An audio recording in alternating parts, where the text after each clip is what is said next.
All right, folks. So what we have here is the Prepper's Long-Term Survival Guide.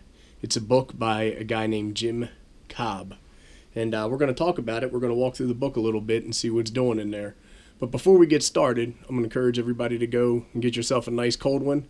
Come on back and then we'll go ahead and get started.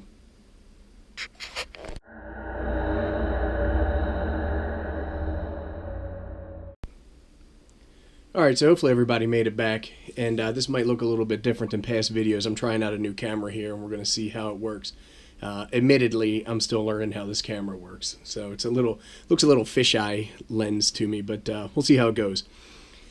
Anyhow, this is a book that I picked up a while ago off of Amazon, and when you read the foreword by the author Jim Cobb, one of the things he says is that if you're at a level where you're packing a bug-out bag, that is Prepping 101, and this book is Prepping 401. And I think I disagree with him a little bit.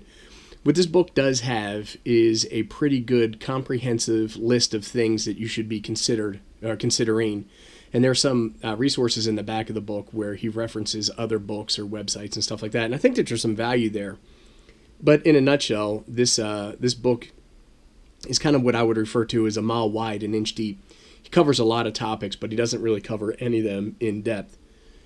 Instead, he talks about the things that you should be considering, and then he talks about resources that you can use to become more efficient or gain expertise in those particular areas. That being said, let's go ahead and take a look through it. In terms of the author, Jim Cobb, it doesn't really give a lot of background as to what his skills or his credentials are.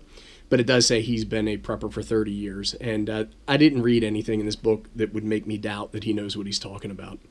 So that being said, let's go ahead and take a look in the book and see what we have in here.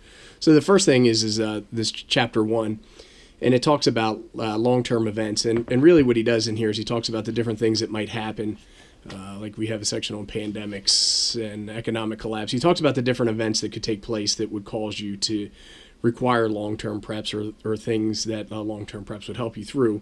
And he does a pretty good job covering a bunch of things without going into scare tactics. The second chapter, he talks about water, right? Water everywhere, not a drop to drink. And he goes through a couple of different scenarios about how to store water or rain catchment wells, filters, and things like that. And he does a pretty good job there as well. But again, if you wanted to really learn how to have water preps, this is probably just going to point you in a direction. It's not going to give you the answers that you need. And it's the same thing with chapter 3, where he talks a little bit about food and how to avoid starving to death. And he goes into different types of food, different storage means. He talks about growing food, hunting, canning, stuff like that. And it's pretty valuable information. Chapter 4, he talks a little bit about medicine and medical kits and the things that you need to be considerate of in terms of medical supplies at your house or your bug out location or any of that kind of stuff. Pretty good job there. It's pretty extensive. And one of the things I did bookmark. This is a checklist that he has for a prepper's medical bag. So things like this are pretty good just to verify that you've packed everything that you should, and then also to make sure that you're thinking down the right directions. Let's see. Chapter 5, he talks a little bit about hygiene, staying clean. And he talks about the importance of this and then different methods or mechanisms that you can use to stay fresh and clean. Chapter 6, staying warm, keeping cool, and give me shelter. And this is a pretty good chapter. It's a little bit light, if you ask me. One of the things he doesn't talk about is, how to build shelter or things like that. But I really think the premise of this book is more for the type of person who's going to make sure that their home or bug out location is prepared for a long-term scenario, not the kind of person who is going to go out into the woods and build themselves a lean-to and expect to live out there for a number of months. Oh, he also covers clothing in this section as well. And then here is a checklist on the different types of things, and you can see it's not very comprehensive, that you should have in your clothing stash.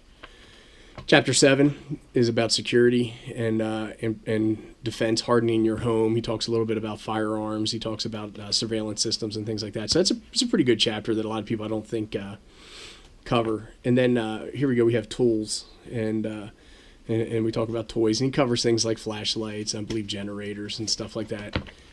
Here is a checklist. Again, these checklists are pretty handy, where he talks a little bit about the different types of tools and things that you should have on hand. So it's good information. One of the things that I marked in here in particular was to come back and talk a little bit about two-way radios, and he covers it in the tool section under communication. He talks about citizen band like CBs and stuff like that, and amateur radio and shortwave radio, all stuff that I think is pretty important. And I'm probably a little bit heavy on that section in terms of prepping.